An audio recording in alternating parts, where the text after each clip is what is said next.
कहा जा सकता है तीस्ता से तलवाड़ के मामले में कोर्ट भी मेरे बाप का, वकील भी मेरे बाप का, जज भी मेरे बाप का, फैसला भी मेरे बाप का। जी हाँ, कुछ ऐसी ही कहानी तीस्ता से तलवाड़ की रही है। तीस्ता से तलवाड़ प्रोपेगेंडाबाज थी। इनकी प्रोपेगेंडा की कहानी थी। गुजरात दंगों की जो कहानी रची गई, उन्होंने उसे अपने एंगल से परोसा और ऐसा उन्होंने विक्टिम कार्ड खेलने की कोशिश की कि तत्कालीन जो सीएम थे नरेंद्र मोदी, उनके खिलाफ किस प्रकार प्रोपेगेंडा फैलाई है।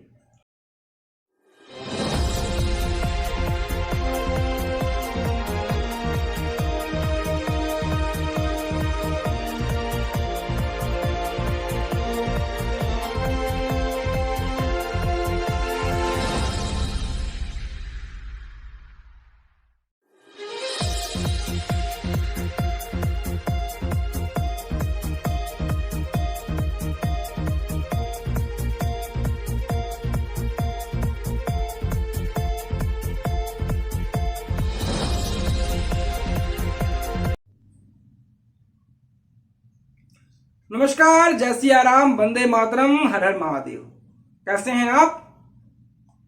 आज हम एक बार फिर चर्चा करने वाले हैं। हमारा चर्चा करने का केंद्र बिंदु है, जो मुद्दा है, बड़ा ही चर्चित है। आपको गोधरा कांड तो याद ही होगा। सन 2002 फरवरी का महीना, गोधरा कांड। साबरमती स्टेशन पर तीर्थ यात्रियों से भरे एक ट्रेन को फूंक दिया जाता है। जब यह कांड होता है तो गुजरात में एक दंगा होता है। दंगों की कहानी रची गढ़ी जाती है। तो हमारे देश के लेफ्ट, लिबरल, सेकुलर, बुद्धिजीवी और लंपट लोगों ने इस कहानी को अपनी तरह से बुनाया, अपनी कहानी को अपनी तरह से गढ़ा। जिसका जैसा सोच था वैसे कहानियों को बुना, कहानियों को खींचा, कहानियों में लकीर ऐसी खींची कि आज तक यह कहानी चलती आ रही। तब के दौर में गुजरात के तत्कालीन मुख्यमंत्री थे नरेंद्र मोदी, जो आज देश के प्रधानमंत्री हैं। आज हम इन्हीं दंगों पर बात कर रहे हैं। इन दंगों का एक प्रमुख किरदार था। कहने को तो ये एक सामाजिक संस्था चलाती थी। उन्होंने भी इन दंगों में अपनी खूब रोटी सेकी, खूब नोट भुनाए। जबरदस्त उन्होंने यहां पर अपना किरदार प्ले किया। हम बात कर रहे हैं समाज सेवी तीस्ता से तलवाड़ की। ऐसे तो तीस्ता से तलवाड़ मुंबई की रहने वाली है, लेकिन इनका जो राजनीतिक संबंध है बहुत पुराना है। इनका संबंध इसलिए भी पुराना है, ये जो बुद्धिजीवी सेकुलर हैं तीस्ता से तलवाड़, इनके पिताजी भारत के अटॉर्नी जनरल भी रहे हैं, काफी लंबे समय तक रहे हैं। कहा जा सकता है तीस्ता से तलवाड़ के मामले में कोर्ट भी मेरे बाप का, वकील भी मेरे बाप का, जज भी मेरे बाप का, फैसला भी मेरे बाप का। जी हाँ, कुछ ऐसी ही कहानी तीस्ता से तलवाड़ की रही है। तीस्ता से तलवाड़ प्रोपेगेंडाबाज थी। इनकी प्रोपेगेंडा की कहानी थी। गुजरात दंगों की जो कहानी रची गई, उन्होंने उसे अपने एंगल से परोसा और ऐसा उन्होंने विक्टिम कार्ड खेलने की कोशिश की कि तत्कालीन जो सीएम थे नरेंद्र मोदी, उनके खिलाफ किस प्रकार प्रोपेगेंडा फैलाई है। जो पूरी दंगों की कहानी थी, उसकी पटकथा, उसका संवाद को अपने तरह से खींचने की कोशिश की और भारत की जो कहानी है दुनिया भर में इस तरह से परोसा, इस तरह एजेंडा फैलाया कि कहानी आज भी लोगों की जुबान पर धीरे धीरे नजर आने लग गई है।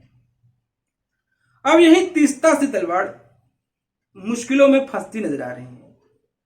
तीस्ता से तलवाड़ के बारे में गुजरात हाईकोर्ट ने टिप्पणी की है। गुजरात हाईकोर्ट ने कहा है कि तुरंत सरेंडर करें। मैडम, कहां हैं आप?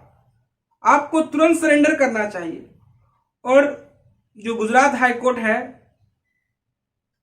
ये प्रोपेगेंडा जो एक्टिविस्ट हैं तीस्ता से तलवाड़, इनकी जमानत याचिका भी खारिज कर दी है। तीस्ता से तलवाड़ कोई छोटा मोटा नाम नहीं है बॉस। तीस्ता से तलवाड़ एक ऐसी औरत है, जब ये सुप्रीम कोर्ट में जाती है तो सुप्रीम कोर्ट से जमानत मिल जाता है। सुप्रीम कोर्ट के बड़े बड़े जो वकील हैं, इनके लिए केस लड़ते नजर आते हैं। जैसे नाम है कपिल सिब्बल जैसे लोग हैं, इनके लिए भूमिकाएं बांधने लग जाते हैं। इनके लिए अपने दिल चीर के देख तेरा ही नाम होगा वैसी कहानी निकलकर सामने आने लग जाती है। इन जो गुजरात हाईकोर्ट है, इनकी जमानत याचिका खारिज कर दी। पहले सुप्रीम कोर्ट गए थे तो सुप्रीम कोर्ट ने कहा था कि बेल लेना है तो पहले आपको गुजरात हाईकोर्ट में जाना होगा। गुजरात हाईकोर्ट में गई, गुजरात हाईकोर्ट ने इनकी जो बेल की जो पिटीशन थी उसे निरस्त कर दी और कहा है कि आपने गुजरात दंगों में जो आपने पटकथा लिखी थी, जो संवाद लेखन किया था अपने तरीके से, उसमें आप जो दंगों में निर्दोष लोगों को फंसाने की आपने कोई भी कोसों कसर नहीं छोड़ी थी। ये वही तीस्ता सी तलवार है जो कहा जाता है कि कांग्रेस के दिवंगत पूर्व नेता, भगवान उनकी आत्मा को शांति दे, अहमद पटेल से 30 लाख रुपए भी ली थी और उन्होंने अपना प्रोपेगेंडा जो है पूरी तरह से फैलाने की कोशिश की थी और प्रोपेगेंडा में कोई कमी इन्होंने नहीं छोड़ी थी। पूरी तरह से इन्होंने प्रोपेगेंडा को नमक मिर्च लगाकर प्रस्तुत करने की कोशिश की थी। तीस्ता से तलवार, तीस्ता से तलवार को लेकर हमारे देश के लेफ्ट, लिबरल, सेकुलर लिबरालुओं के पेट में दर्द होना स्वाभाविक है, क्योंकि जो हमारे देश के लेफ्ट, लिबरल, सेकुलर हैं, जो नरेंद्र मोदी के खिलाफ, उस देश के राष्ट्रवादियों के साथ जो उनका व्यवहार है, तो जो तीस्ता से तलवार उनके खिलाफ जो एजेंडा चलाती हैं, तो खैर तीस्ता से तलवार के लिए प्रेम तो उपजेगा ही। अब तीस्ता से तलवार फेरे में है, अब ये गिरफ्तारी की तलवार पेन पर लटक ही रही है। पूरे जो गुजरात दंगा हुआ, पूरा जो गुजरात दंगों की कहानी हुई, उसकी ये कहानी को मैनिपुलेट करके प्रस्तुत किया। दंगों में ऐसा उन्होंने लकीर खींची कि मुसलमानों पर हमले हुए हैं, मुसलमानों के साथ गलत हुआ है, मुसलमानों के साथ ये हुआ, मुसलमानों के साथ ढिमकाना हुआ। पूरी कहानी में आपको पता ही होगा, जाकिया जाफरी, उसका पति जो दंगों की खुद भेंट चढ़ गया। दंगों में हिंदू भी मरे, मुसलमान भी मरे। दंगों में कहानी की पहल तब शुरू हुई, जैसा मैंने पहले बताया, कि तीर्थ यात्रियों से भरे ट्रेन को बाहर से बंद करके इसमें पेट्रोल छिड़क के उसमें आग लगा दिया गया, उनकी दर्दनाक मौत हो गई। तो उसके बारे में कोई एजेंडा नहीं फैलाया गया। वो सेकुलर हिंदू थे, उस पर इन्होंने कोई एजेंडा नहीं फैलाया। लेकिन हाँ, उन्होंने ये फैलाया कि गोधरा जो कांड हुआ उन मुसलमानों के साथ जाती हुई। ऐसे ही ड्रामेबाज लोग थे, ऐसे एजेंडाबाज थे जो कहानी रची, उसी कहानी को पढ़कर पाकिस्तान चिल्लाता रहता है कि हिंदुस्तान में जो है अल्पसंख्यकों पर खतरे हैं, जो मुसलमान समुदाय है उस पर खतरे हैं। वही कुछ लोग हैं जो सेकुलरिज्म के मानस पुत्र जो पाकिस्तान में हैं, जो कहते हैं नरेंद्र मोदी को लेकर अनाप शनाप बोलते हैं, उनकी खटिया भी खड़ी हो जाती है, जो खुद दाने दाने और आटे को मोहता है। तो इससे पहले हम बात करें तो जून 2022 में की कहानी को डीसीबी ने डिटेक्शन ऑफ क्राइम ब्रांच की एफआईआर के बाद तीस्ता से तलवार को गिरफ्तार किया गया था। लेकिन सबसे पहले हम बात करें गुजरात के उच्च न्यायालय की। गुजरात उच्च न्यायालय ने प्रोपेगेंडा एक्टिविस्ट तीस्ता से तलवार की जमानत याचिका खारिज कर दी है। 1 जुलाई यानी शनिवार के दिन हाईकोर्ट ने उन्हें तुरंत आत्मसमर्पण करने का आदेश दिया है। मुंबई की रहने वाली प्रोपेगेंडाबाज एक्टिविस्ट तीस्ता से तलवार ने 2002 में हुए गुजरात दंगों में निर्दोष लोगों को फांसने की पूरी कोशिश की थी। साथ ही उन्होंने कई बनावटी सबूत भी पैदा किए थे। पिछले वर्ष उन्होंने जमानत याचिका दायर की थी।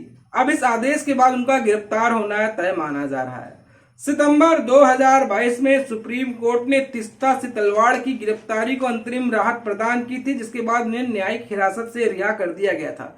जस्टिस निर्जर देसाई ने अब उनकी जमानत याचिका जो है वो रद्द करते हुए आदेश के बाद वरिष्ठ अधिवक्ता मिहिर ठाकुर ने अदालत से आग्रह किया है कि इस आदेश को लागू होने से 30 दिनों तक रोका जाए, अर्थात 1 महीने की राहत मिले। लेकिन जज ने इस निवेदन को अस्वीकार कर दिया गया है और कहा गया भैया अब इनकी गिरफ्तारी तो होनी ही है। कह सकते हैं मोटा मोटी भाषा में कि मैडम तीस्ता से तलवार आपका जमानत है, आपका जमाना अब लद गया है। तीस्ता जी के बारे में पर्सनली हम बात करें तो तीस्ता जी का जो शौहर है वो खुद इस्लामिक समाज से आते हैं। उन्होंने शादी की है। इनके जो पिता मैंने पहले ही बताया भारत के अटॉर्नी जनरल रहे हैं लंबे समय तक। जून 2022 में Ahmedabad detection of crime branch की एफआईआर के बाद तीस्ता से तलवार को गिरफ्तार किया गया था। उन्हें 7 दिनों के लिए पुलिस रिमांड में रखा गया था। उसके बाद 2 जुलाई 2023 को जुडिशियल कस्टडी में भेज दिया गया था। इसके अलावा पूर्व आईपीएस अधिकारी आरबी श्री कुमार को भी गिरफ्तार किया गया। श्री कुमार भी गिरफ्तार हुए थे। सुप्रीम कोर्ट ने जाकिया जाफरी की याचिका खारिज करते हुए प्रधानमंत्री नरेंद्र मोदी को क्लीन चिट दे दी थी, जिसके बाद यह निर्णय लिया गया। जाकिया जाफरी के पति एहसान जाफरी और तत्कालीन कांग्रेस सांसद एहसान जाफरी जी दंगों के दौरान ही हत्या कर दी गई थी। गोधरा में महिलाओं, बच्चों सभी 59 श्रद्धालुओं को जला दिया गया था। इसके बाद गुजरात में दंगे भड़के थे। एसआईटी के बाद सुप्रीम कोर्ट ने भी नरेंद्र मोदी साहब, जो आज के तत्कालीन प्रधानमंत्री हैं, क्लीन चिट दे दी है, जो उस समय गुजरात के मुख्यमंत्री थे। सुप्रीम कोर्ट ने व्यवस्था का गलत इस्तेमाल करने वालों पर मामला चलाने की भी बात कही थी। तीस्ता से तलवाड़ पीएम मोदी सहित गुजरात सरकार को तत्कालीन नेताओं के खिलाफ झूठे सबूत जुटाने में लगी थी, झूठे सबूत बनाने में लगी थी, झूठी सबूत, झूठी कहानियां गढ़ने में लगी थी। ये चरित्र, ये चेहरा तीस्ता से तलवाड़ का यहाँ पर पूरी तरह से एक्सपोज होता नजर आ रहा है। तीस्ता से तलवाड़ जेल जाएंगी, सेकुलर लंपटों के तो छाती में मवाद उत्पन्न होंगे ही, छाती में दर्द तो होंगे ही। कोई एजेंडा जो है इनसे अब छिपा नहीं रहा है। तीस्ता से तलवाड़ और कांग्रेस के पूर्व नेता हम बात के अहमद पटेल, इनके बीच में भी घनिष्ठ संबंध था, जैसा कि सोशल मीडिया में चल रहा है, चर्चाएं हो रही हैं तमाम कि इन्हें पैसे भी दिए गए थे गुजरात में एजेंडा की कहानी रचने करने के लिए, गुजराती कहानी बनाने के लिए। गुजराती कहानी भी बनाई, बेची, पैसा भी कमाई। इनका जो संस्थान है, एनजीओ है, उसे खूब पैसे भुनाए और आज आलम यह है कि ये जेल जाने की राह पर अग्रसर है। तो दोस्तों, आपको हमारी कहानी कैसी लगी, आपको हमारा एपिसोड कैसा लगा, और तीस्ता से तलवाड़ जैसे लोगों की जो पिस्ता बादाम अब न्यायपालिका बनाने वाली है, इसका खेल अब यहाँ पर खूब नजर आने वाला है। तो दोस्तों, आपसे गुजारिश है कि हमारे चैनल को लाइक करें, शेयर करें, सब्सक्राइब करें। अगर आपके पास हमारे लिए कोई सुझाव हो तो बेशक आप भी सुझाव दे सकते हो। तो आप लाइक करें, शेयर करें, सब्सक्राइब करें। तो हम फिर हाजिर होंगे दोस्तों एक नई कहानी के साथ, एक नया एपिसोड के साथ, और राष्ट्रवाद की एक नई कहानी के साथ। तब तक इजाजत दीजिए, नमस्कार। आशा करते हैं कि ये आपको जो आज का एपिसोड है वो पसंद आया होगा। तब तक के लिए जय श्री राम।